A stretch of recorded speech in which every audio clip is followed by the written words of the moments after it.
Hello, this is RunningRobert, and today we're going to be talking about Humacyte HUMA pre-PDUFA summary. Today is the 22nd of July, 2024, and in the summary, we're going to be looking at the bullish and the bearish parts of the PDUFA coming up. We're going to talk about it, we're going to go through it, explain what we might see afterwards, all the fun stuff. So I generally follow small cap pharma. I do some games. I do a little bit of everything. So if you like what I'm doing, hey, please like and subscribe. It helps out a lot, and thank you. Disclaimer is I do own shares. I bought them in the fours. So if you were around for my last video, hey, we made some money. So we like that. I'm an amateur investor, and any advice given should be followed up by your own due diligence. And any information given is valid for today, the 22nd of July. And the slideshow will not be updated. But when the PDUFA is done, we'll have a new slideshow. So let's get into the PDUFA information. Let's go with the bullish parts first. So the PDUFA is the 10th of August, 2024. It is a priority review, which is very good. The trial data was solid, and extra data from the compassionate humanitarian uses from the Ukraine conflict solidified it.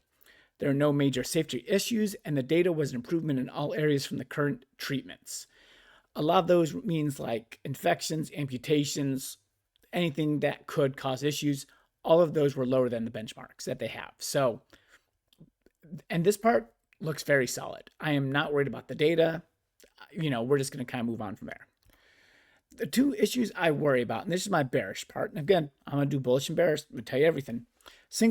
They did a single arm open label trial, which the FDA agreed to, but there's always a chance they could back out when it comes to approval. And this does happen. I'm putting it as a minor concern because I think it's like less than 5% or 5% or less. Like, I think it's very minor. It could happen. I doubt it, but we're going to put it up there anyway. Pretty much most of the reasons companies get CRLs is because of facility inspections. This is my major concern. It's the company's first product, and we've seen a lot of issues with smaller companies or companies without approved products getting CRLs in the past. So I know that they've done a lot of mock inspections in there, but even with that, there's always a risk that they're doing something that the FDA does not like. They might have some rationale or reason behind it. This is going to be the first time in front of those auditors. And it's kind of like you get lucky. Some auditors might see the ways you want to see it. Some might not. So like I said, that is probably the biggest issue I have with this. And probably the only reason they will get a CRL because like I said, data is solid. So we're in good shape there.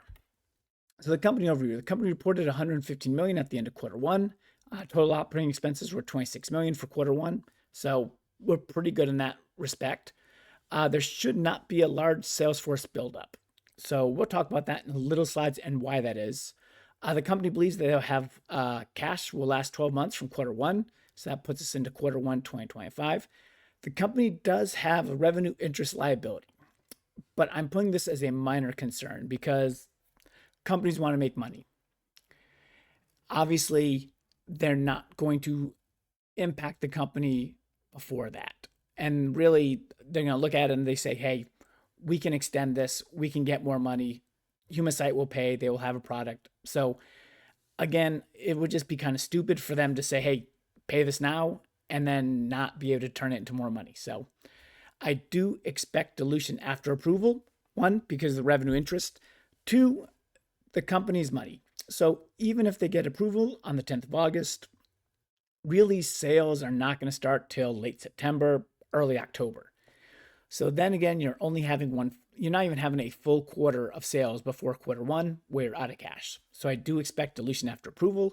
I really expect us to go way up, and then we're gonna rock it, and then we're gonna get socked a little bit. So, and that is how I'm gonna play it.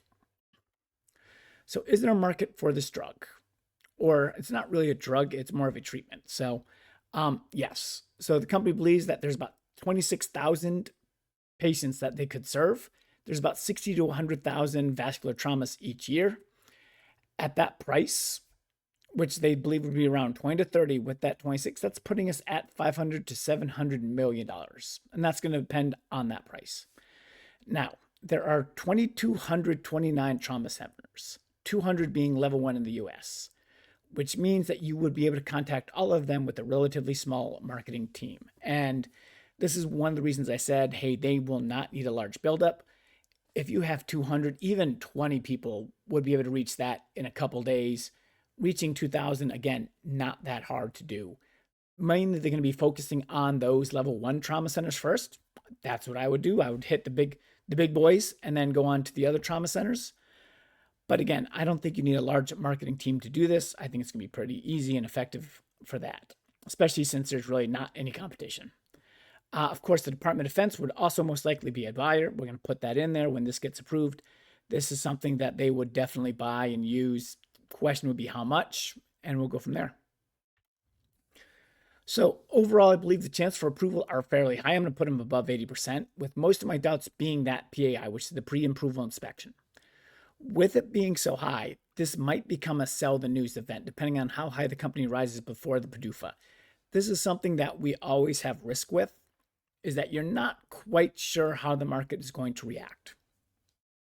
Because people are buying because approval is almost guaranteed, is what they're thinking. And so when approval happens, they sell, you get a sell the news event. I do expect that we're going to see a lot more big gains and big losses in the coming days. So I think last week is a perfect example. Is like how one day we're up $1, next day we're down 70 cents. It's going to flip like that, as just the stock is very volatile.